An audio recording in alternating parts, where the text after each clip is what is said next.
ॐ अज्ञानतिमिरान्धस्य ज्ञानाञ्जनशलाकया चक्षुरुन्मीलितं येन तस्मै श्रीगुरुवे नमः। श्रीचैतन्यमनोभीष्टं स्थापितं येन भूतले स्वयं रूप कदा मह्यं ददाति स्वपदान्तिकं।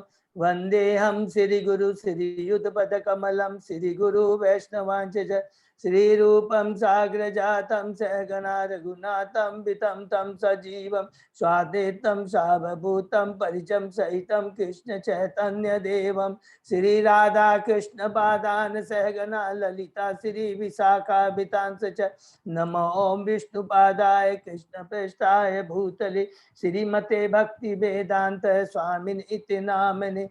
नमस्ते सरस्वती देवे गौरवाणी प्रचारिणे निर्विशेषा शून्यवादी पाश्चात्य देश तारिणे वाञ्छाकल्पतरुभ्यश्च कृपा सिन्धुभ्य एव च पतितानां पावनेभ्यो वैष्णवेभ्यो नमो नमः। नमो महावदान्याय कृष्ण प्रेम पदायते कृष्णाय कृष्ण चैतन्य नामने गौरत्विषे नमः। हे कृष्ण करुणा सिंधु दीन बंधु जगतपते गोपेश गोपिका कांत राधा कांत नमस्तुते। तप्त कांचन गौरांगी राधे बिंदावनेश्वरी वृषभानुसुते देवी प्रणमामि हरिप्रिये नीलांचल निवासाय नित्याय परमात्मने बलभद्र सुभद्रायां जगन्नाथाय ते नमः। जय श्री कृष्ण चैतन्य प्रभु नित्यानंद श्री अद्वैत गदाधर श्रीवासादि गौर भक्तबिंद मुखम करोति वाचालम पंगुलंगे गिरिम यत्कृपातमहं वन्दे श्रीगुरु दीनतारिणं परमानंद माधवम श्री चैतन्य ईश्वरम। हरे कृष्णा कृष्ण कृष्ण हरे हरे हरे राम राम राम हरे हरे। श्री श्री मंगलाचरण की जय, शिला प्रभुपाद की जय। हरे कृष्णा। आज की इस भागवतम क्लास में सभी भक्तों का बहुत ही बहुत स्वागत है। मैं सभी भक्तों के चरणों में अपना दंडवत प्रणाम करता हूँ। सीनियर डिवोटीज, गुरु महाराज, आचार्यों और भगवान श्री कृष्ण की कृपा प्राप्त करके हम लोग ये भागवतम कथा कर रहे हैं उन्हीं की कृपा से। और ये हम लोग इसके लिए बहुत ही भाग्य से, उसके लिए हम लोग बहुत ही भाग्य से दंडवत प्रणाम माता जी। हरे कृष्ण प्रभु जी दंडवत प्रणाम। माता जी दंडवत। हरे कृष्ण प्रभु जी दंडवत प्रणाम। दंडवत प्रणाम रीना माता। हरे कृष्ण प्रभु जी दंडवत प्रणाम। हरे कृष्ण दंडवत प्रणाम प्रभु जी। हरे कृष्ण दंडवत प्रताप राजेश सुंदर। हरे कृष्ण प्रभु जी। हरे कृष्ण दंडवत प्रताप रंजित प्रभु। हरे कृष्ण। तो अभी हम लोग कैंटो 1 का पाठ कर रहे हैं और कैंटो 1 में हम लोगों ने, सबको मालूम है, बार बार हम लोग रिपीट करते हैं तो आशा करता हूँ किसी को कोई कंफ्यूजन नहीं है। तो सबसे कैंटो 1 में जैसे सर्वप्रथम हमने भगवान श्री कृष्ण के 7 गुणों के बारे में, जन्मादष्टि जो पहला श्लोक है, और उसके बाद में श्रीमद् भागवतम के बारे में सुना। भागवतम कितना महान है, किस प्रकार हम बद्ध जीवों को इस भौतिक जगत से छुटकारा दिलाता है, वो कितना अमृतमय है, और फिर भागवतम हमको कैसे इनवाइट करता है। तो ये 3 महीने इस श्लोक से बहुत इंपॉर्टेंट है। तो मैं जस्ट याद आया तो मैं आपको याद दिलाता हूँ, बहुत इंपॉर्टेंट। उसके बाद हम लोगों ने पहले, दूसरे, तीसरे कैंटो में जो मुनियों के 6 प्रश्न थे, उनके प्रश्न और उत्तर के बारे में डिटेल में डिस्कस किया। और उसके बाद में हमने चौथे अध्याय में आकर करके जो शौनक ऋषि ऑन बिहाफ ऑफ निर्मिसरायण के मुनि से और 3 प्रश्न करते हैं, जिसमें पहला प्रश्न रहता है कि भागवतम का इतिहास क्या। बहुत डिटेल में हमने अच्छे से डिस्कस किया। चौथे, 5वें, 6ठे और 7वें चैप्टर का आधा, कुछ 7, 5, 4, 5 श्लोक में, कि किस प्रकार नारद मुनि जी भगवान व्यासदेव को उत्साहित करते हैं और उनको बताते हैं कि तुमने भागवतम में तुमको क्या लिखना है जो बद्ध जीवों के लिए कल्याण के लिए। उसके बाद में हम लोग सुखदेव गोस्वामी के बारे में भी सुना। और अब जो तीसरा जो प्रश्न, परीक्षित महाराज के बारे में हम लोग पढ़ रहे हैं, चर्चा कर रहे हैं, जो कि स्टार्ट होता है 7th चैप्टर के 5, 4 या 5 श्लोक के बाद से, कि किस प्रकार जब कुरुक्षेत्र का युद्ध समाप्त हो गया था और भगवान श्री कृष्ण अपने द्वारका जाने के लिए तैयार है, लेकिन उसी समय उनको मालूम पड़ता है कि अश्वत्थामा ने द्रौपदी के 5 पुत्रों की हत्या कर दी है। भगवान बहुत दुखी होते हैं, अर्जुन सभी लोग बहुत दुखी होते हैं और अश्वत्थामा को अपने कुकर्म के लिए उसको भगवान पनिशमेंट देते हैं। और पनिशमेंट कैसा होता है, उसके जो माथे की मणि होती है उसको निकाल दिया जाता है और अर्जुन उसके जो सर के केस को उसको मंडा देते, उसको काट देते हैं, जिससे वो अपने पद से गिर जाता है क्योंकि वो ब्रह्म बंधु हो गया था। और उसके बाद में भगवान जितने भी हमारे कुरु वंश के थे, जिसमें धृतराष्ट्र सब लोग थे, पांडव सारे थे, जो अपने वंशजों के संबंधियों के मृत्यु से बहुत दुखी थे, भगवान उनको सांत्वना देते हैं और इस प्रकार धीरे धीरे कर करके भगवान उनको प्रोत्साहित करते हैं, उनको जीवन का जो वास्तविक तथ्य उसके बारे में बताते हैं। और जब भगवान फिर तुरंत जाने के लिए राजी हो जाते हैं, तब उसके बाद में दोबारा उत्तरा उनके पास में दौड़ती हुई आती है और कहती है कि मेरे गर्भ में जो बच्चा है, हे कृष्ण उसकी रक्षा कीजिए। कृष्ण समझ जाते हैं कि ये ब्रह्मास्त्र है और अश्वत्थामा ने ही इस अस्त्र को पांडव के पूरे वंश को, जितने भी पुरुष हैं, 5 पांडव हैं और उत्तरा के गर्भ में जो जीव है परीक्षित महाराज है, उसको नष्ट करना चाहता है। तो तुरंत यहाँ पर प्रभुपाद जी कहते हैं कि यद्यपि भगवान सबके लिए एक दृष्टि रखते हैं, संभाव रखते हैं, लेकिन स्पेशली भक्तों की रक्षा करने के लिए भगवान तुरंत तैयार हो जाते हैं। और भगवान का ये आने का उद्देश्य यही होता है, इसीलिए उन्होंने कुरुक्षेत्र का युद्ध करवाया और उसके युद्ध में जितने भी आतताई थे, भक्त थे, उन सबको उन्होंने मारा, उनको मुक्ति प्रदान की है। ये हमेशा याद रखें, मैं बोलना भूल जाता हूँ कि कुरुक्षेत्र में युद्ध में भी जो मारे गए थे सबको मुक्ति मिली थी, क्योंकि भगवान संभव, भगवान का एक बार जो मुख देख लेता है फिर वो भौतिक जगत से छुटकारा हो जाता है। और यही बात कुंती भी और यही बात सब बड़े बड़े भक्त भी बीच बीच में बोलते रहेंगे कि आपके जो मुखारबिंद का जो एक बार दर्शन कर लेता है वो भौतिक जगत से छुटकारा पा जाता है। ये बहुत इंपॉर्टेंट चीज है। तो इस प्रकार उन्होंने सब दुर्योधन जो आतताई थे, जो दुर्बुद्धि थे, उनको उनकी दुर्बुद्धि को नष्ट करके, कभी भी ऐसा नहीं बोलेंगे कि उनके प्रति कि भगवान तो 3 गुणों से ऊपर है।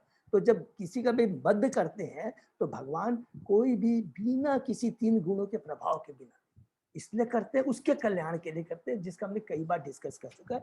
क्योंकि जब उसकी चेतना नष्ट हो गई है तो उस समय भगवान क्या करते हैं, इसकी चेतना और आगे न खराब हो तो पहले उसको स्टॉप कर देते हैं, उसको उससे वहीं पर उसको उस शरीर से उसको दूर कर, मतलब उसका शरीर त्याग करवा देते हैं, जिससे कि और आगे वो गलत काम न कर सके।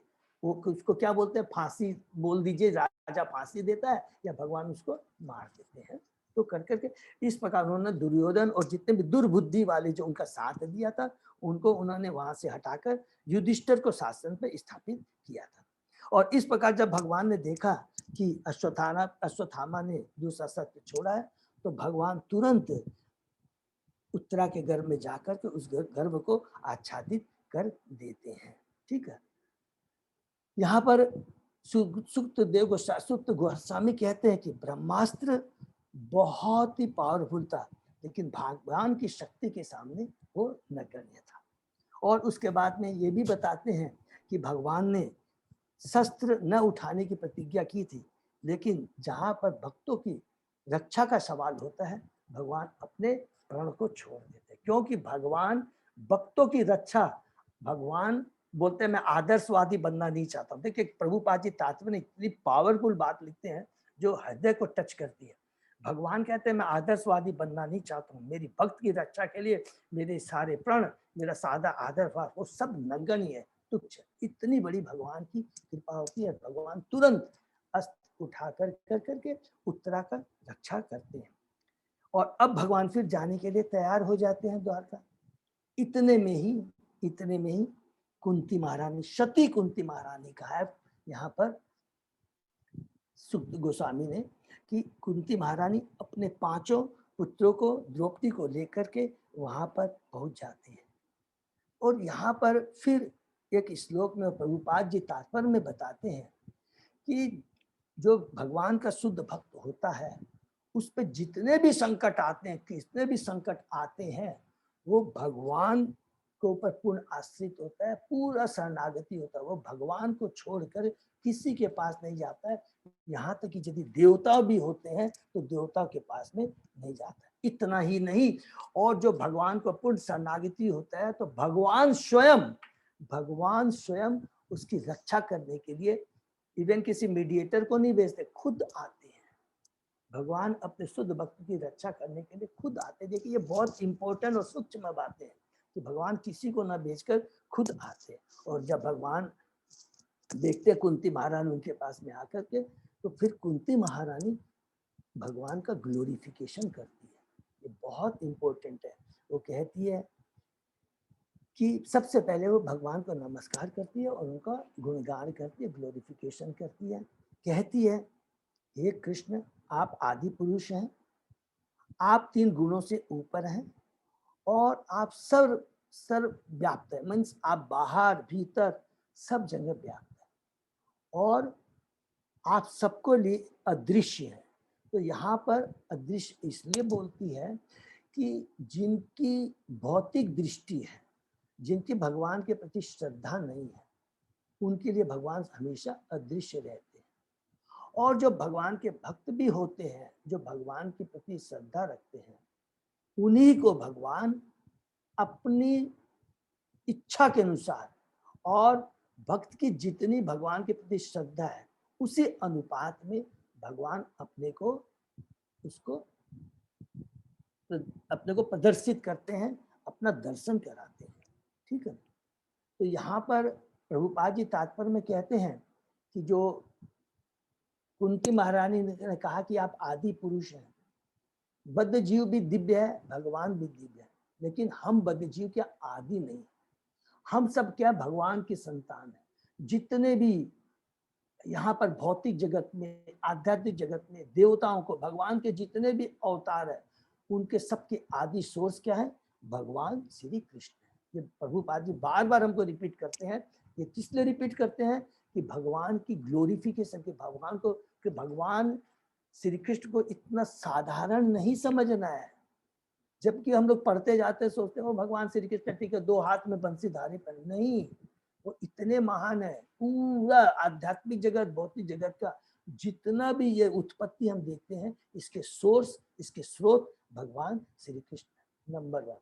नंबर 2, प्रभुपाद जी यहाँ पर बहुत इंपॉर्टेंट बात बोलते हैं, हम बद्ध जीव दिव्य होते हुए भी च्युत हो जाते हैं। च्युत का मतलब होता है कि हम अपनी पोजीशन से गिर जाते हैं। हम सच्चिदानंद है, हम जीव सच्चिदानंद है, भगवान के अंश है, तो हमको भी अपनी वो पोजीशन बना के रखनी चाहिए। लेकिन चूंकि हम कभी जिद्दी करके स्वामी बनने के भाव से जब यहाँ आते हैं, तो हम भक्तों को शिक्षा देने के लिए, हमको करेक्ट करने के लिए भगवान इस भौतिक जगत को बनाते हैं, हमको भौतिक जगत में लेके आते हैं। और माया का जो 3 प्रभाव है और ये 3 गुण है, जो सतोगुण रजोगुण के, हम बंध जाते हैं और उसमें बंध जाने के बाद हम लोग च्युत हो जाते हैं, माने हम लोग गिर जाते हैं, अपनी पोजीशन से गिर जाते हैं। और गिरने का मतलब क्या हुआ कि पहला तो हम भौतिक जगत में आते हैं, दूसरा हम कौन है, हमारा भगवान से क्या संबंध है, वो ज्ञान, वो दृष्टि हमारी खत्म हो जाती है। इस हिसाब से हम गिर जाते हैं। ठीक है। और फिर कुंती महारानी कहती है आगे कि आपकी जो ठगिनी शक्ति है, माया शक्ति है, हम बद्ध जीवों को क्या है, वो आपसे, वो एक पर्दा जो है, उस पर्दे से आप हमको अलग कर देते हैं। माने उस पर्दे के, माया के पर्दे के चलते हम आपको देख नहीं पाते हैं। और एक बहुत सुंदर एग्जाम्पल यहाँ पर वो श्लोक के अंदर में देते हैं कि जिस प्रकार एक अभिनेता होता है, अभिनेता है, और जब स्टेज पे आता है तो वो एक एक्टिंग करता है, तो दूसरे रूप में अलग अलग अपना रूप और वस्त्र पहन जाता है, तो उसको हम लोग पहचान नहीं पाते हैं। उसी प्रकार भगवान आपको साधारण लोग पहचान नहीं पाते। और उसके बाद में लास्ट में जो हमने पढ़ा, उसमें बहुत पावरफुल बात प्रभुपाद जी कहते हैं कि जो मूर्ख लोग हैं, जो अज्ञानी लोग हैं, वही लोग आपका उपहास करते हैं। अवजानन्ति मां ममुड़ा मानुषी तनु मासितम, बहुत बड़ी बात बोलते हैं, तो ये बहुत बड़ी बात है। वो उनका उपवास करते हैं। और जो ज्ञानी लोग भी होते हैं, जो ज्ञानी लोग भी होते हैं, वो अपने ज्ञान के माध्यम से, माने मैं बहुत बड़ा ज्ञानी हूँ, मैं बहुत बड़ा साइंटिस्ट हूँ, मैं बहुत बड़ा दार्शनिक हूँ, वो लोग भी अपने ज्ञान इंटेलिजेंस के माध्यम से अपने को जानने का प्रयत्न करते हैं। लेकिन प्रभुपाद जी कहते हैं कि वो लोग भी अपनी प्रयोग विधि से भगवान श्री कृष्ण को नहीं जान सकते हैं। इतना तक हमने स्टडी किया और आगे हम लोग आज स्टडी करेंगे। ठीक है, तो शुरू करते हैं। ओम नमो भगवते वासुदेवाय। ओम नमो भगवते वासुदेवाय। ओम नमो भगवते वासुदेवाय। नारायणं नमस्कृत्य नरं चैव नरोत्तमं देवी सरस्वती व्यासं ततो जयम् उदीरये। नष्टप्रायेषु अभद्रेषु नित्यं भागवत सेवया भगवती उत्तम श्लोके भक्तिर्भवति नैष्टिकी। आराधयो भगवान् ब्रजेश तन्य ततधाम वृंदावनम रमया काचित् उपासना ब्रजबधु वर्गेण या कल्पिता। श्रीमद्भागवतं प्रमाणम् अम्लं प्रेमा पुमर्थो महान्। श्री चैतन्य महाप्रभो मतम् इदं तत् आदरो न पर। हरे कृष्णा कृष्णा कृष्णा हरे हरे, हरे राम राम राम हरे हरे। अजय बाबू श्लोक नंबर 20 से करेंगे हम। यस प्रभु, यस। श्लोक नंबर 20। तथा परम हंसानाम मुनीनाम अमल आत्मनाम भक्ति योग विधान अर्थम कथम पश्येम ही स्त्रिय। कुंती महारानी की प्रार्थना यहाँ कंटिन्यू है। 18 नंबर श्लोक से हमने किया था, कुंती महारानी की प्रार्थना शुरू हुई। अब 20वें श्लोक में वो कंटिन्यू, कुंती महारानी क्या कह रही है।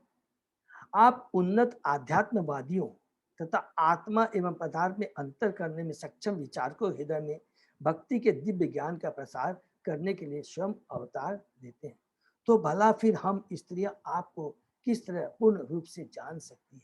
यहाँ पर कुंती महारानी देखिए, भगवान की कितनी बड़ी शुद्ध भक्त है, लेकिन अपनी ह्यूमिलिटी दिखाने के लिए कितना अपने को बोलती है कि मैं तो एक स्त्री जाति की हूँ, तो मैं आपको किस तरह पूर्ण रूप से जान सकती हूँ।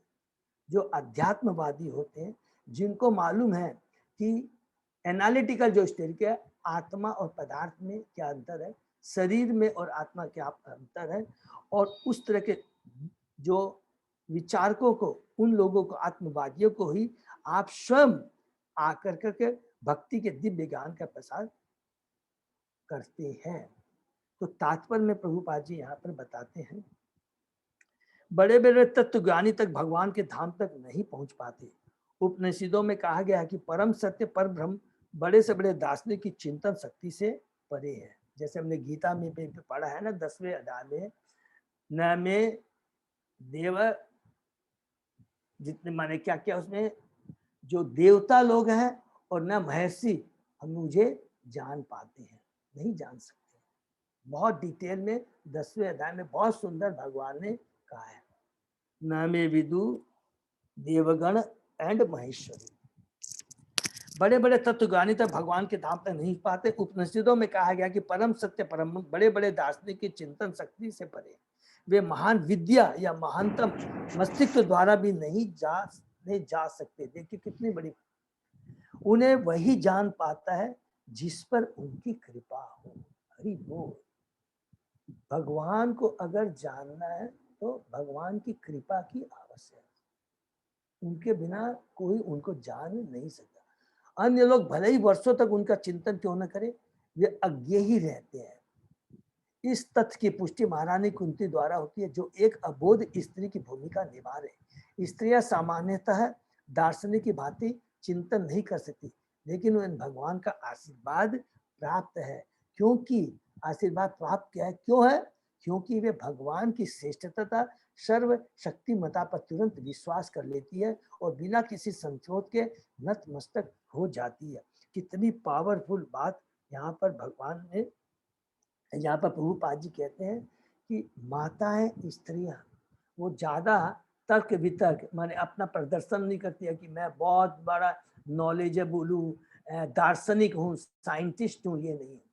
केवल पूर्ण समर्पण होती है। देखिए इसमें बहुत बड़ी पावरफुल बात होती है। और भगवान श्री कृष्ण है वो जानकर तुरंत ही नतमस्तक हो जाती है और भगवान को पूर्ण शरणागत होकर विश्वास कर उनकी भक्ति में लग जाती है।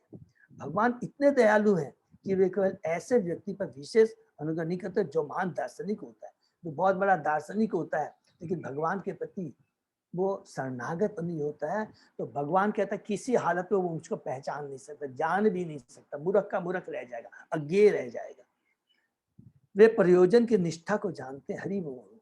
इसलिए प्राय किसी भी धार्मिक उत्सव के अवसर पर स्त्रियां बड़ी संख्या में एकत्र होती है। प्रत्येक देश में प्रत्येक धर्म के संप्रदाय में ऐसा लगता है कि स्त्रियों की रुचि पुरुषों अधिक है।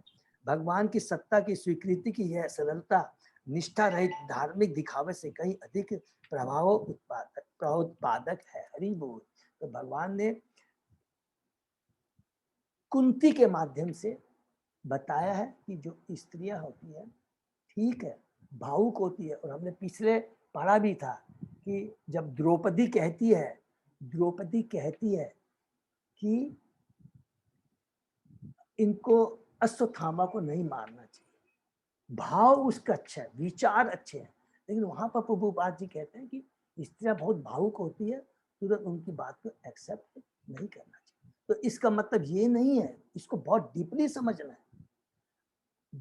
स्त्रियों की जो भक्ति बहुत कोमल और नाजुक होती है, उसका ये दुष्ट लोग, इस कलयुग के लोग उसका मिसयूज नहीं कर जाए, फायदा नहीं उठाए। इसलिए भगवान कहते हैं, प्रभुपाद जी कहते हैं उनको संरक्षण की दरकार है।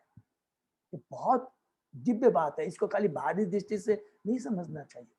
वो बहुत कोमल होते हैं इसलिए उनको तो समझदार। लेकिन क्या कृपा भगवान की उनको पहले मिलती है, क्योंकि वो तर्क वितर्क नहीं जानती है, वो तुरंत भगवान को भक्ति व भगवान के महानता को तुरंत एक्सेप्ट कर लेती है। बहुत इंपॉर्टेंट चीज हमें यहाँ पर समझना है। खाली इसको ये नहीं समझना, ऊपरा ऊपरी नहीं समझना है। भगवान वास्तव में क्या बोलना चाहते हैं, प्रभुपाद जी क्या बोलना चाहते हैं, उसको हमको समझना है। तो इसलिए को बहुत इंपॉर्टेंट रोल बताया गया है कि हर चीज में हमने हर जगह देखा है कि वो भक्ति में, समाज को व्यवस्था को बनाए रखने में, भक्ति में कितना उनका बड़ा रोल होता है। और क्योंकि उनकी भक्ति बहुत कोमल होती है, भावुक होती है, उसको संभाल के रखना जिससे उसका प्रॉपर यूज हो सके, उसका मिस यूज नहीं होना चाहिए। ये एक चेतना है पुरुष को, ये बहुत इंपॉर्टेंट चीज है जिसको हमें समझना है और अपने जीवन में इसको प्रैक्टिकली अप्लाई करना है। ठीक है, नेक्स्ट। कृष्णाय वासुदेवाय देवकी नंदाय च नंद गोप कुमाराय गोविंदाय नमः नमः। हरि बोल। यहाँ पर अतः पहले ट्रांसलेशन पढ़ते हैं। अतः मैं उन भगवान को सादा नमस्कार करती हूँ जो वसुदेव के पुत्र, देवकी के लाडले, नंद तथा वृंदावन के अन्य ग्वालों के बालक, लाल एवं गौ तथा इंद्रियों के प्राण बनकर आए हैं। हरि बोल। तो यहाँ पर कितना सुंदर कुंती महारानी ग्रेड के हिसाब से, भगवान की कृपा के हिसाब से देखिए कितना सुंदर बताते हैं कि वासुदेव बहुत भाग्यशाली है जो भगवान के पिता बने। देवकी उनसे भी ज्यादा भाग्यशाली है जो भगवान उनके गर्भ में प्रवेश किए।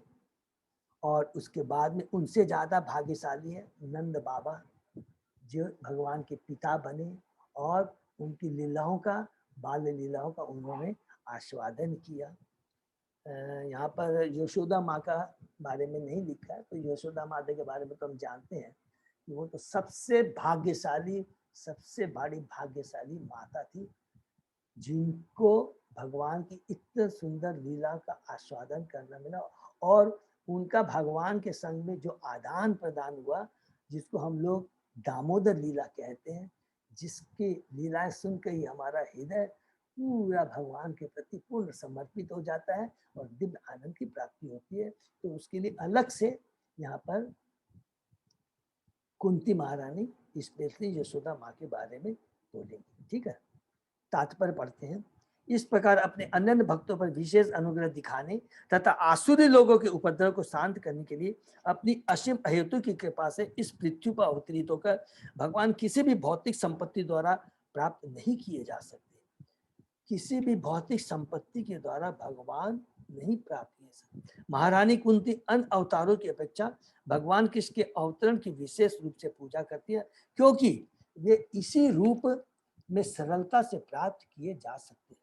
राम अवतार में वे बचपन से ही राजा के पुत्र बने रहे, लेकिन कृष्ण अवतार में राजा के पुत्र होते हुए भी उन्होंने अपने असली माता पिता राजा वसुदेव तथा देवकी के संरक्षण को जन्मते ही त्याग दिया और यशोदा माई की गोद में चले गए, जिससे वृंदावन की पुण्य भूमि में जो उनकी बाल लीलाओं के कारण अत्यंत पावन है, सामान्य ग्वाल बाल का अभिनय कर सके। हरि बोल।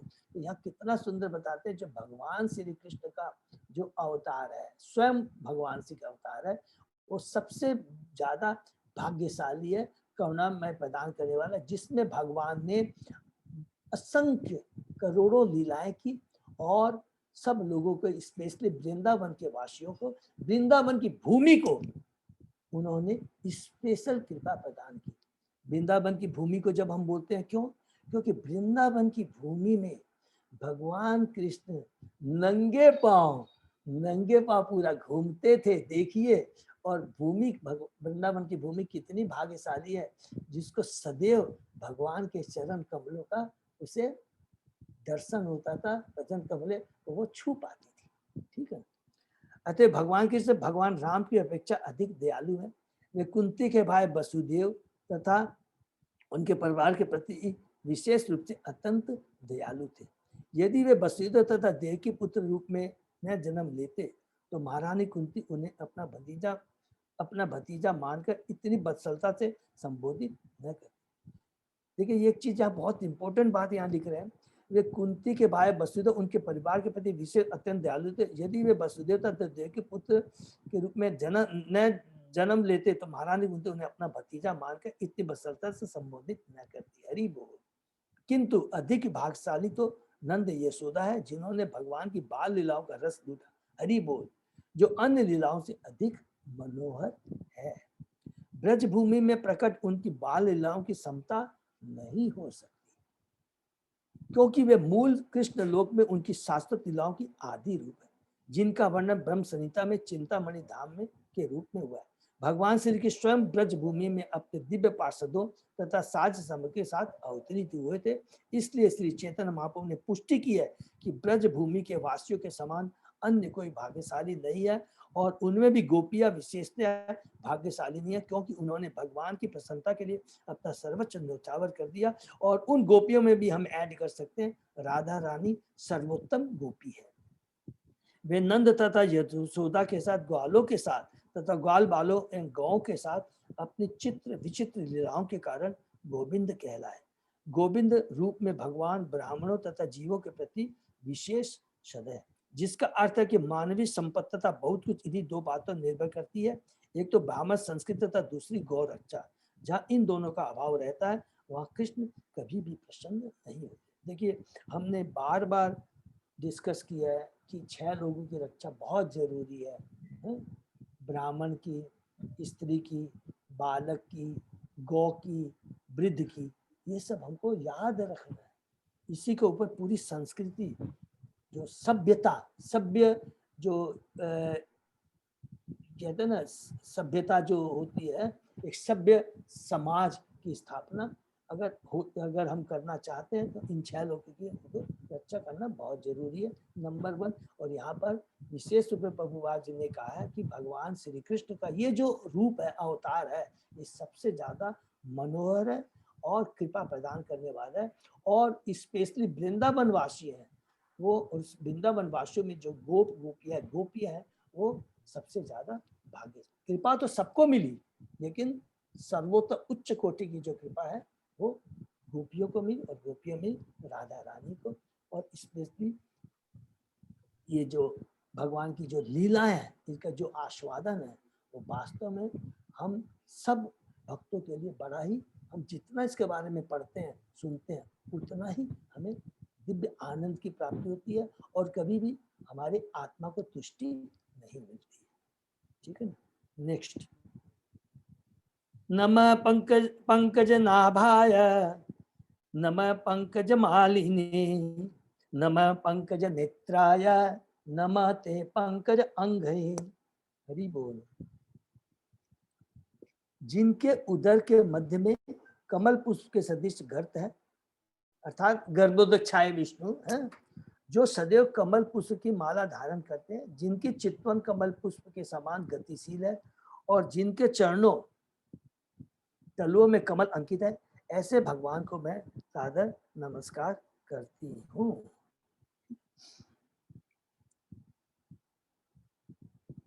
तात्पर्य पढ़ते हैं, बहुत इंपॉर्टेंट तात्पर्य है। भगवान के दिव्य शरीर में कुछ विशिष्ट चिन्ह होते हैं, जिनसे उनका शरीर अन्य व्यक्तियों के शरीर से भिन्न लगता है। ये भगवान के शरीर के विशिष्ट चिन्ह हैं। भले ही भगवान हम जैसे प्रतीत हो, लेकिन वे अपने शारीरिक लक्षणों के कारण सर्वदा भिन्न रहते हैं। इसीलिए यहाँ पर प्रभुपाद जी यहाँ वार्न कर देते हैं कि तात्पर्य के माध्यम से अगर कोई अपने को कहे कि मैं भगवान हूँ, तो तुरंत आप कह सकते हैं, हम लोग कह सकते हैं कि भगवान जब इस धरा पर आते हैं तो उनके पाँव में, तलवे में स्पेशल कुछ चिन्ह होते हैं। तो आप दिखाइए आपके पास में वो चिन्ह है क्या। ठीक है ना। तो ये हम लोग इस बार जो पाखंडी हैं, जो धूर्त हैं, उनसे बच सकते हैं। श्रीमती कुंती अपने आप को भगवान का दर्शन कर पाने में अक्षम मात्र, क्योंकि वे स्त्री है। ऐसा माना जाता है कि स्त्रियां शुद्ध तथा द्विज बंधु, तीनों द्विज जातियों की द्विज संतानें, परम सत्य के नाम, यश, लक्षण, रूप आदि से संबंधित दिव्य विषय को समझने में असमर्थ होते हैं। यद्यपि ऐसे व्यक्ति भगवान की लीलाओं को समझने में असमर्थ होते हैं, तो भी वे भगवान को अष्टविकर के रूप में देख सकते हैं, जो उपरिक्त स्त्रियों, शुद्धों तथा द्विज बंधुओं समेत समस्त पतिताओं पर दया करने के उद्देश्य से भौतिक जगत में अवतार ग्रहण करते हैं। ये बहुत इंपॉर्टेंट बात यहाँ पर भगवान लिखते हैं कि जो भौतिक दृष्टि से जैसे स्त्रियां शुद्ध और द्विज बंधु होते हैं, वो भगवान की दिव्य लीलाओं को नहीं समझते। लेकिन हम लोग सब याद रखेंगे, हमने बार बार पढ़ा है, जो आध्यात्मिक दृष्टि से जो भगवान को समर्पित है, शरणागत है, जो वैष्णव है, उनके लिए एप्लीकेबल नहीं है। एक शूद्र है की बात छोड़िए, एक चंडाल योनि में जो एक कुत्ता को भक्षण करने वाला भी अगर वो भगवान की भक्ति करता है तो वो वैष्णव कहलाता है, और उसमें सारे गुण आ जाते हैं एक वैष्णव में, जो कि देवताओं में वो सब में होते। इतना बड़ा वैष्णव। लेकिन यहाँ पर उन लोगों के लिए बोला जा रहा है कि जो भगवान को शरणागत नहीं है, स्पेशली जो शूद्र है, जो स्त्री जाति के, जो ब्रह्म बंधु है, जो कि ब्राह्मण के में वंश में जन्म लेकर उनके ब्राह्मण के गुण नहीं है। जैसे अश्वत्थामा के बारे में हमने पढ़ा था कि उसकी चेतना इतनी डाउन हो गई थी। चेतना के आधार पर आदमी के जीव के गुणों का श्रद्धा की जाती है, उसके आधार पर ही वो कितना भक्त उसके ऊपर समझ जाता है। केवल भौतिक गुणों के आधार पर नहीं होता, ये हमको बहुत समझना है, ये बहुत इंपॉर्टेंट चीज है।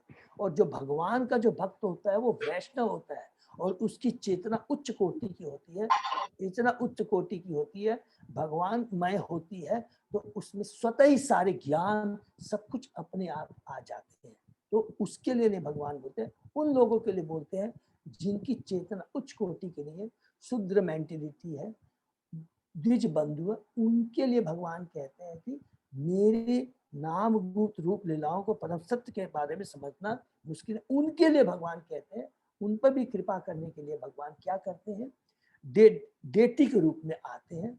और अगर उनका यदि जो ज्ञान नहीं है तो आप देखेंगे कितना ही हो, माने कम से कम वो तो नहीं होना चाहिए कि जो नास्तिक और या क्या बोलते हैं कि जैसे मायावादी, नास्तिक दुष्ट प्रवृत्ति का, उसके लिए नहीं बोलते हैं। लेकिन जो नियोफाइट डिवोटीज है, जिनको अभी ज्ञान नहीं है, शुद्ध लेवल पे है, तो वो जब भगवान के देवती का दर्शन करते हैं तो धीरे धीरे धीरे वो भगवान के दर्शन करता है, अर्चना करता है, और फिर धीरे धीरे धीरे वो भक्ति में वो भी आगे बढ़ जाता है। जिसके लिए मध्यम श्रेणी के, जो प्रभुपाद जी ने बताया है, रूप गोस्वामी ने कहा है कि वो मध्यम श्रेणी का जो भक्त होता है, वो जो उन पर कृपालु करता है, जो भगवान के बारे में नहीं जानते। ठीक है ना। तो यहाँ पर उसके लिए अर्चा विकर के बारे में यहाँ पर बोला गया है। चूंकि ऐसे पतित लोग पदार्थ के परे कुछ भी नहीं देख पाते, अतः भगवान गर्भोचा विष्टि के रूप में असंख्य ब्राह्मणों में से प्रत्येक में प्रविष्ट होने के लिए सन्नद्ध होते हैं, जिनके दिव्य उदय के मध्य से कमल गड्ढे के कमल नाल फूटती है, और इस तरह ब्रह्मांड के प्रथम जीव ब्रह्मा का जन्म होता है। इसलिए भगवान को पंकज नाभि कहा गया है। यह पंकज नाभि भगवान अनेक तत्वों के बने अर्चा विग्रह के रूप को स्वीकार करते हैं, यथा मानसिक रूप, काष्ठ का रूप, पार्थिव रूप, धातु रूप, रत्न रूप और बालू का रूप। माने भगवान अलग अलग रूपों में, माने जैसे अलग बताया, लकड़ी में, पार्थिव रूप में, धातु के रूप में, रत्न रूप में, रंग रूप बालू का, अलग अलग रूप में भगवान को हम लोग उनकी अर्चा विग्रह के रूप में प्रार्थना कर सकते हैं। लकड़ी का भी हो सकता है, पत्थर का भी हो सकता है, धातु का भी हो सकता है, संगमरमर का भी हो सकता है। ठीक है। भगवान के इन सारे रूपों को कमल की मालाओं से सजाया जाता है। पूजा मंदिर में ऐसा शांतिप्रद वातावरण होना चाहिए जिससे भौतिक कार्यों में सदैव निरत रहने वाले, देखिए यहाँ पर क्लियर भगवान ने और क्लियर कर दिया, प्रभुपाद जी ने, पूजा मंदिर में ऐसा शांतिप्रद वातावरण होना है जिससे भौतिक कार्यों में सदैव निरत रहने वाले अभक्त गण उस ओर आकृष्ट हो। अभक्त लोग के लिए क्लियर कर दिया भगवान ने, उनके प्रति आकृष्ट। लेकिन जो भगवान के शुद्ध भक्त हैं, उनको कभी भी प्लीज हमको ये नहीं देखना चाहिए उसका रूप कैसा है, किस जाति का है, वो पुरुष है या स्त्री है, ये बहुत बड़ा अपराध होगा। ठीक है ना। ध्यानी लोग मन के भीतर पूजा करते हैं, अतएव भगवान इष्ट शुद्ध तद्विज बंधों पर भी कृपालु होते हैं, बशर्ते के विविध रूप से बने पूजा मंदिर में जाना स्वीकार करें। ऐसे मंदिर जाने वाले मूर्ति पूजक नहीं होते, जैसा कि कुछ अल्प लोग कहते हैं। बड़े बड़े आचार्यों ने अल्प ज्ञानियों पर दया दिखाने के लिए सर्वत्र ऐसे पूजा मंदिर की स्थापना की। अतः किसी को यह दिखावा नहीं करना चाहिए कि उसने मंदिर पूजा की अवस्था प्राप्त कर ली है, जबकि वह वास्तव में शुद्धोत्तर स्त्री उनसे भी निम्न श्रेणी में होता है। कितनी बढ़िया कि मैं मंदिर की पूजा करके अंदर से, लेकिन तेरी चेतना किस लेवल की है, तेरे को उसको समझना है। समझे कि नहीं। मनुष्य को चाहिए कि भगवान का दर्शन करके उनके चरण कमलों से प्रारंभ करके क्रम से जांघों, कमर, वक्षस्थल तथा मुख तक पहुंचे। उसे भगवान के चरण कमलों के दर्शन का अभ्यास किए बिना भगवान के मुख का दर्शन करने का प्रयत्न नहीं करना चाहिए। भगवान की बुआ होने के कारण श्रीमती कुंती ने भगवान का दर्शन चरण कमलों से प्रारंभ नहीं किया, क्योंकि इससे भगवान लज्जित होते। हरि बोल, कितनी बढ़िया बात यहाँ लिखते हैं। अतः इस स्थिति से बचने के लिए उन्होंने भगवान के चरण कमलों के ऊपर के भाग अर्थात कमर से धीरे धीरे ऊपर की ओर उठते हुए मुख का और फिर चरण कमलों का दर्शन किया। चक्र में प्रत्येक वस्तु क्रम से होती है। कितनी बढ़िया बात यहाँ पर लिखा है। तो सबको बहुत समझ में आ गया, बहुत सिंपल है। चूंकि कुंती महारानी भगवान श्री कृष्ण की बुआ थी और भगवान थोड़ा सा वो लज्जित न हो जाए, इसलिए उन्होंने क्या किया, भगवान के चरण कमलों से न लेकर के भगवान के कहाँ से लिखा है, नाभि से, वहां नाभि से ऊपर होते हुए उन्होंने उनका दर्शन किया। लेकिन हमको उसका अनुकरण नहीं करना है। हम बद्ध जीव तो बहुत, कुंती महारानी कहाँ और हम कहाँ, वो भगवान की शुद्ध भक्त है। तो इसलिए हमको कभी अनुकरण नहीं करना है। जो शास्त्रों में जो आचार्यों ने लिखा उसको मालूम, उनको समझना है। उन्होंने क्या किया, नहीं, पहले भगवान के चरण कमलों से दर्शन करते करते करते करते उनके मुखार बिंद तक पहुंचे। और अभी हमें याद आया कि अभी हम लोगों ने जब डिस्कशन किया, भागवतम शुरू किया था, हमने कहा था कि कैंटो 1 और 2 भगवान के चरण कमल है। इसका मतलब कि हमको कैंटो 1, 2 से स्टार्ट होकर के धीरे धीरे धीरे धीरे धीरे कैंटो 10 तक पहुंचना चाहिए। हरि बोल। ये बात यहाँ पर सार्थक प्रभुपाद जी ने, ठीक है, ये बहुत इम्पोर्टेंट है, तो इसको हमको ध्यान रखना है।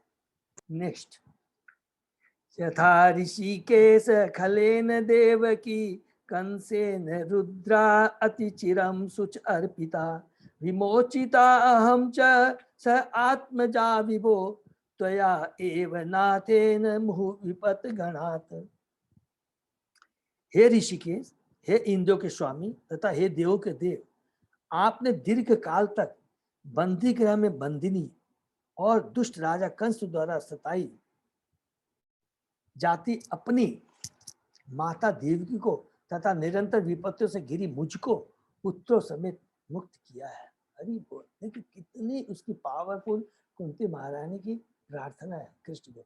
तात्पर्य में प्रभुपाद जी बोलते हैं, कृष्ण की माता तथा कंस की बहन देवकी को उसके पति सहित बंदीगृह में रख दिया गया, क्योंकि दुष्ट राजा कंस को भय था कि वह देवकी के 8वें पुत्र द्वारा मारा जाएगा। उसने कृष्ण के पूर्व के देवकी सारे बच्चों का वध कर दिया था, किंतु कृष्ण का वध नहीं हो पाया क्योंकि वे नंद महाराज के घर पहुंचा दिए गए।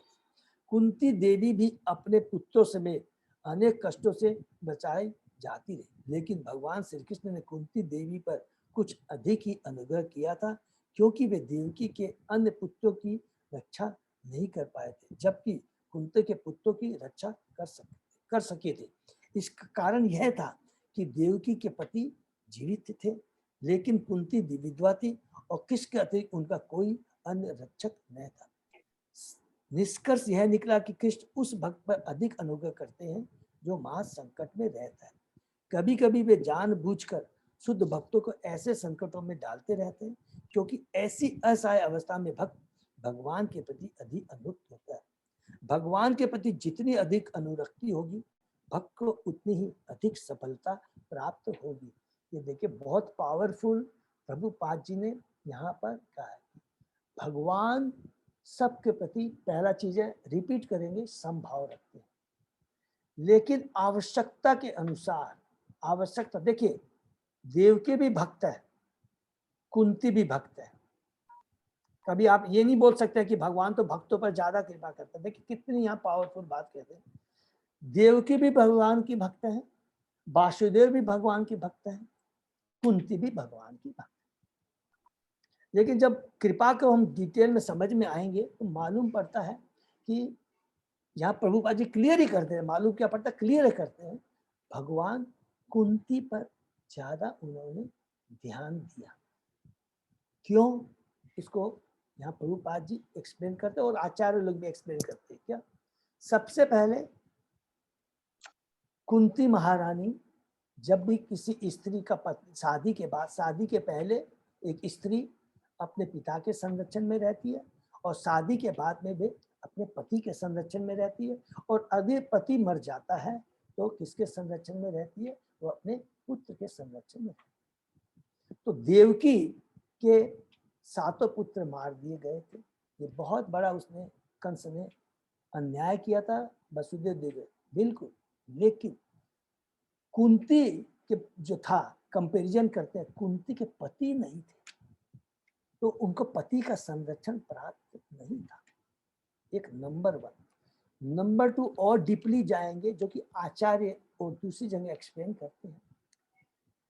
कुंती महारानी के चूंकि पति नहीं थे और वो आगे और पुत्र की एक्सपेक्टेशन नहीं कर सकती थी क्योंकि उनके पति नहीं थे। देवकी के 6 पुत्र माने जाने के बाद भी देवकी को 2 आशाएं थी।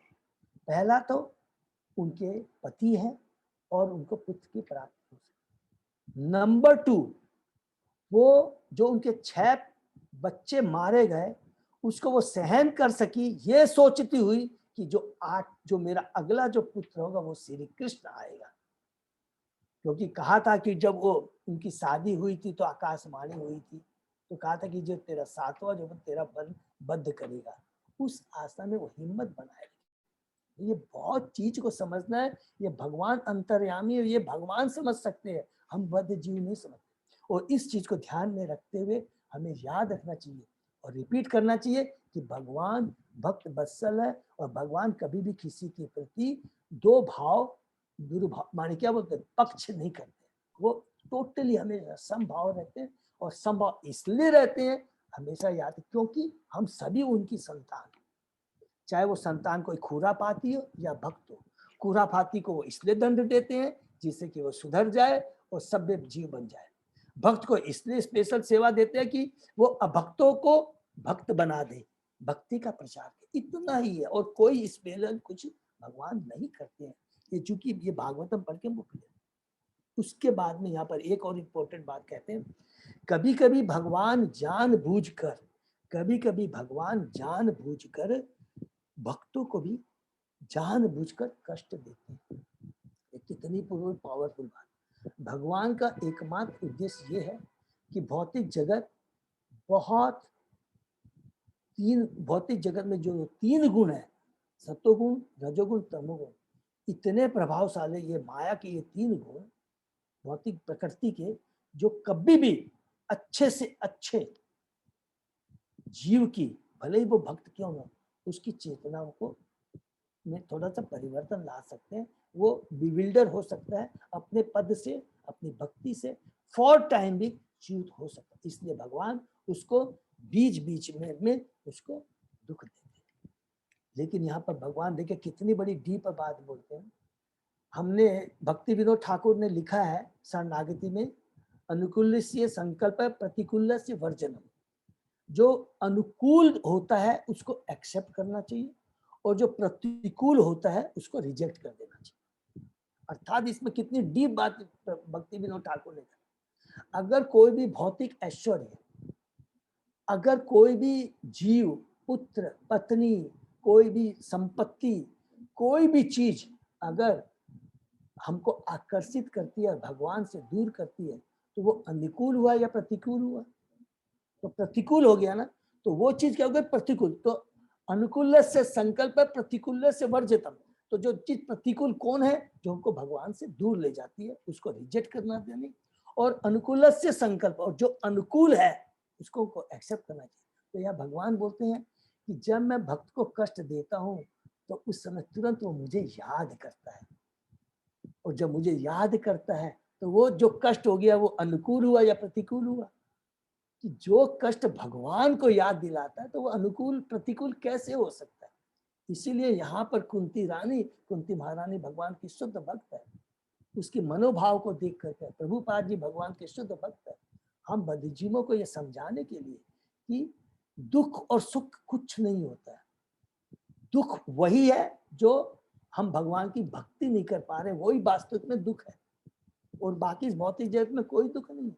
ये तो केवल हमारी चेतना, सोच की है, केवल सोच है। अगर हम डीपली सोचेंगे तब हम समझ पाएंगे वास्तविक दुख वही है अगर हम भगवान की भक्ति नहीं कर सकते। इसीलिए भगवान कभी कभी हमको कष्ट में डालते हैं, भौतिक कष्ट में डालते हैं। ठीक है ना? हाँ, ये ध्यान। बहुत सुंदर यहाँ प्रभुपाद जी ने दिया। नेक्स्ट, विषात महा अग्ने पुरुष अद दर्शनात् अशक्त सभाया वनवास कृच्छ्रितः मृदे मृदे अनेक महारथ अशस्त्र द्रोणी अस्त्रतः च आस्महरे अभिरीक्षिता। हरि बोल। हे कृष्ण, आपने हमें विस्मय भोजन से, मान अग्निकांड से, मनुष्य भक्षकों से, दुष्ट सभा से, वनवास काल के कष्टों से तथा महारथियों द्वारा लड़े गए युद्ध से बचाया है। और अब आपने हमें अश्वत्थामा के अस्त्र से बचा लिया, जो अभी हमने डिस्कस किया। तो यहाँ पर अलग अलग यहाँ देवकी बता रही है, कुंती बता रही है कि आप कितने कृपालु हैं और हमने कितने कष्ट सहे हैं, कितने कष्ट। कुंती महारानी ने जितने कष्ट सहे हैं उसको हम पढ़ते हैं, और भगवान अपने भक्त के प्रति हमेशा कैसे खड़े रहते हैं, ये बहुत पावरफुल है। हम भक्त को, हम बद्ध जीवों के लिए जानने के लिए और हमारे रियलाइजेशन के लिए हमारे लिए बहुत इंपॉर्टेंट है कि किस प्रकार कुंती महारानी बता रही। यहाँ पर घातक मूढ़ भेड़ों की सूची प्रस्तुत की है। प्रभुपाद जी कितनी बढ़िया बात है। यहाँ पर घातक मुठ भेड़ों की सूची प्रस्तुत की गई है। देवकी को तो एक ही बार अपने दुष्ट भाई के कारण कंस मिला, अन्यथा वे कुशल पूर्वक रही। किंतु कुंती देवी तथा उनके पुत्रों को वर्षों लगातार एक के बाद एक कष्ट उठाने पड़े। उन्हें राज्य के लिए दुर्योधन तथा उसके पक्ष के लोग मुसीबतों में डालते रहे और हर बार कृष्ण ने कुंती के पुत्रों की रक्षा की। एक बार भीम को भोजन में विष खिला दिया गया, एक बार उन्हें लक्षागृह में रखकर उसमें आग लगा दी गई तथा एक बार द्रौपदी का चीर हरण किया गया और दुष्ट कुरों की सभा में उन्हें नंगी करने का प्रयास किया। भगवान ने द्रौपदी के वस्त्रों को इतना बढ़ा दिया कि दुर्योधन का दल उन्हें नंगी होते न देख सके। इसी प्रकार जब पांचों पांडव वनवास कर रहे थे तो भीम को मनुष्य भक्षक राक्षस हिडिंब ने से लड़ना पड़ा, किंतु तब भगवान ने भीम की रक्षा की। यह खेल यही नहीं समाप्त हुआ। इन सब कष्टों के बाद महान कुरुक्षेत्र युद्ध हुआ और अर्जुन को द्रोण, भीष्म तथा कर्ण जैसे महाबली महारथियों का सामना कर पड़ा। और जब सब समाप्त हो गया तो द्रोणाचार्य के पुत्र ने उत्तरा के गर्भस्थ शिशु को मारने के लिए ब्रह्मास्त्र छोड़ा। तब भगवान को कुरुवंश की एकमात्र जीवित संतान महाराज परीक्षित की रक्षा करनी पड़ी। ये कितना बड़ी है। तो यहाँ पर देखिए 2 श्लोक से जो हमने पढ़ा 23 और 24 से सब हम सब लोगों की आंखें खुल गई, समझ में आ गया कि ऐसा नहीं है कि भगवान जो करते हैं कि कोई जो अभक्त है उसकी रक्षा करते हैं, उसकी रक्षा नहीं करते, भक्त की ही रक्षा करते हैं। नहीं, यहाँ पर देखिए जो भक्त भी रहते हैं तो किसी पर स्पेशल ज्यादा भगवान ध्यान देते हैं, किसी पर कम करते हैं, आवश्यकता के अनुसार भगवान करते हैं, कोई भी पक्षपात नहीं करते। और यहाँ पर स्पेशली कुंती महारानी ने देखिए देवकी का नाम लिया है, तो इससे भी हम समझ सकते हैं कि और स्पेशली प्रभुपाद जी ने यहाँ पर क्लैरिफाई किया है कि जिसे हम लोगों का कोई कंफ्यूजन न रह जाए। विपद संतुता सस्वत तत्र तत्र जगत गुरु भवतः दर्शनम यत् स्यात् अपुनः भव दर्शनम। हरि बोल। बहुत ही पावरफुल, ये one of the most powerful प्रार्थना है कुंती महारानी की। मैं चाहती हूँ कि ये सारी विपत्तियां फिर आए जिससे हम आपका पुनः पुनः दर्शन कर सके, क्योंकि आपके दर्शन का यह अर्थ है कि हमें बारंबार जन्म मृत्यु को नहीं देखना होगा। हरि बोल। कितनी पावरफुल बात यहाँ पर सुत गोस्वामी जी बता रहे हैं कि एक बार जब भगवान का दर्शन हो जाता है, क्लियर यहाँ पर देखिए श्लोक में लिख दिया है कि पुनः पुनः दर्शन कर सके, जिससे हम आपका पुनः पुनः दर्शन कर सके। और जब आपका दर्शन का मतलब हो गया कि फिर हमें इस जन्म मृत्यु जया व्याधि, इस भौतिक जगत में जो 4 वास्तविक दुख है, जन्म मृत्यु जया व्याधि से हमें बार बार गुजरना नहीं पड़ेगा। इसीलिए हे कृष्ण, ये विपत्तियां बार बार हमारे ऊपर आती रहे। तात्पर्य में हम पढ़ते हैं, सामान्यतः आर्थ जरूरतमंद बुद्धिमान तथा जिज्ञासी लोग जिन्होंने कुछ पुण्य कर्म किए भगवान की पूजा करते हैं या पूजा करना प्रारंभ करते हैं, जो कि गीता के 7वें अध्याय के हमने पढ़ा था कि 4 तरह के लोग भगवान की माने स्वार्थ के भावना से, मिश्र भक्ति है, स्वार्थ के भावना, कुछ भौतिक इच्छाओं को लेकर के भगवान के पास आते हैं। अन्य लोग जो दुष्कर्म से ही फलते फूलते हैं, चाहे वे जिस स्तर के हो, माया द्वारा गुमराह होने के कारण भगवान के पास नहीं आते। 4 तरह के जो लोग हैं हमने पढ़ा, वो नहीं आते। अतः पुण्यात्मा के लिए संकट आने पर भगवान के चरण कमलों का निरंतर स्मरण करना, जन्म मृत्यु के छूटने की तैयारी करना। हरि बोल। अतः पुण्यात्मा के लिए संकट आने में, जो भगवान के भक्त है, पुण्य आत्मा है, उनके पास जो संकट आता है तो ये समझ लेना चाहिए कि ये भगवान की बहुत बड़ी कृपा है। क्योंकि जब पुण्यात्माओं को कष्ट आता है तो अवश्य ही वो भगवान का स्मरण करते हैं और स्मरण करने से वो भगवान की भक्ति में आ जाते हैं और इसके बाद धीरे धीरे धीरे वो भगवान के शुद्ध भक्त बन करके जन्म मृत्यु के इस चक्कर से छूट जाते हैं। अतः भले ही तथाकथित आपत्तियां आए, उनका स्वागत करना होगा, क्योंकि ये भगवान के स्मरण का अवसर प्रदान करती है, जिसका अर्थ है मुक्ति। ठीक है, भौतिक जगत से जन्म मृत्यु जया व्याधि से छुटकारा। जिसने भगवान के चरण कमल की शरण ली है, जो अविद्या के सागर को पार करने के सर्वोत्तम नाव के समान है। भगवान के जो चरण कमल है अविद्या के सागर को पार करने के लिए नाव के समान है। अविद्या क्या है कि हम शरीर हैं, ये भौतिक जगत बहुत सुखीमय है, हम अपने प्रयास से, अपनी योग्यता से, अपने धन से अपनी शक्ति से हम इन कष्टों का निवारण कर सकते हैं और जितना सुख चाहिए हम लोग अपने आप हम लोग अरेंज कर सकते हैं।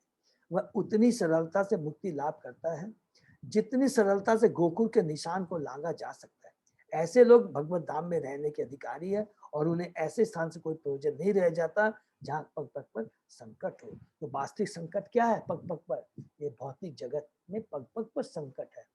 क्यों संकट है? केवल भौतिक ऐश्वर्य है, लेकिन भगवान की भक्ति, जहाँ भगवान की भक्ति नहीं है वही वास्तव में कांटों का स्थान है, दुख का स्थान है। और एक बार जो भगवान की भक्ति कर लेता है, सागर जैसा कष्ट भी, दुख भी जो गाय के बछड़े के गोकुल के समान हो जाता है। और एक जगह प्रभुपाद जी और एक जगह आचार्य बोलते हैं, अरे समुद्र का जो समुद्र जैसा दुख है वो गोकुल के समान नहीं।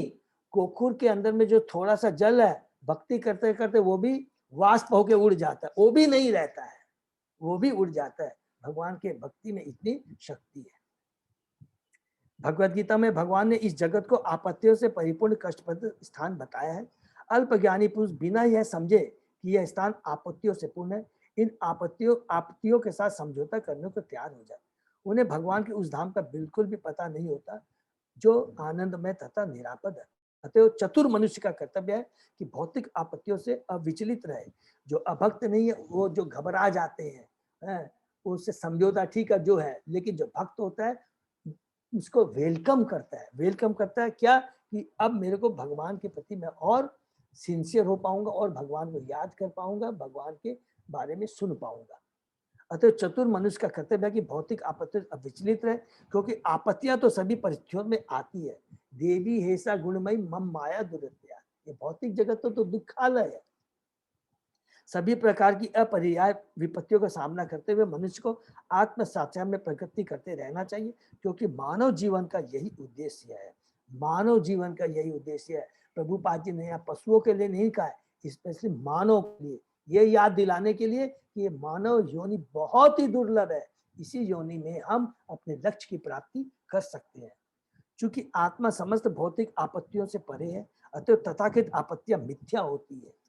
स्वप्न में मनुष्य अपने को शेर द्वारा निगला जाता देख सकता है और वह इस आपत्ति के कारण चिल्ला सकता है, किंतु वास्तव में न तो शेर रहता है न आपत्ति। यह तो कोरा स्वप्न है। इसी प्रकार जीवन की सारी आपत्तियां स्वप्न तुल्य कही जाती है। यदि कोई भक्ति द्वारा भगवान का सानिध्य प्राप्त कर सकता है तो लाभ ही लाभ है। हरि बोल। नवदा भक्ति में से किसी एक के द्वारा भगवान का सानिध्य भगवधाम जाने की दिशा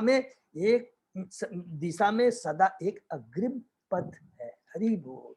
तो कितना सुंदर यहाँ पर कुंती महारानी की प्रार्थना है कि विपत्ति एक भक्त के लिए जिसकी चेतना उच्च कोटि है, ये एक वरदान है।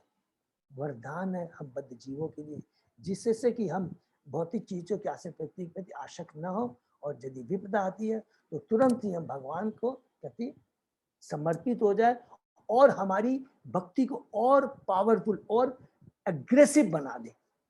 हरे कृष्णा। तो यहीं पर हम लोग समाप्त करते हैं, तो समय हो गया।